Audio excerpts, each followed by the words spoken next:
பொங்கல் போர்க்களம், மாட்டு பொங்கல். வரலாறு. பொங்கல் விடியல். அழகான கிராமம். சூரியன் உதிக்க கரும்புகள் காற்றில் அசைந்து கொண்டிருந்தது.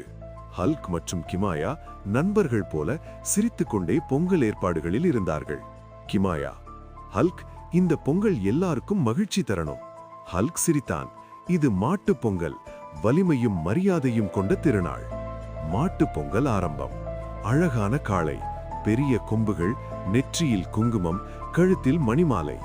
கிமாயா அந்த காளைக்கு கரும்பு கொடுத்தாள். நரேஷன்.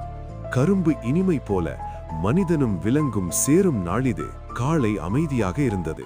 ஆனால் திடீரென்று ஏஜென்ட் 87 என்ட்ரி. மண்ணு அதிர்ந்தது. கருப்பு உடையில், முகத்தில் கோபம். ஏஜென்ட் 87 அவன் அருகில் இருந்த போர்க்காளையை தூண்டினான்.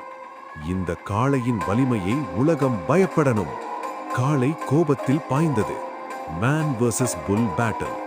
ஏஜென்ட் 87 மனிதன் வர்சஸ் காளை போர்க்களம். அவன் கயிறு, கருவிகள் பயன்படுத்தினான். கிமாயா பயந்தாள். ஹல்க், காளை தவறு செய்யல, அவனை தூண்டுறாங்க. ஹல்க் கண்களில் கோபம். வலிமை அடக்கத்துக்காக இல்லை, பாதுகாப்புக்காக. Hulk versus agent 87. Hulk Kalaiyan முன் நின்றான். காளையை அடிக்கவில்லை, அதை அமைதிப்படுத்தினான். கிமாயா கரும்பை உயர்த்தினாள். இது போருக்கல்ல, இனிமைக்காக. காளை அமைதியாகியது. ஹல்க் ஏஜென்ட் 87ஐ பிடித்தான். பொங்கல் என்பது உயிர்களுக்கு மரியாதை. வெற்றி மற்றும் பொங்கல் செய்தி. ஏஜென்ட் 87 தோல்வி. காளை மீண்டும் அலங்காரம் செய்யப்பட்டு மகிழ்ச்சியுடன் நடந்தது. வில்லேஜ் மக்கள் கைத்தட்டினர். நரேஷன். Powerful ending.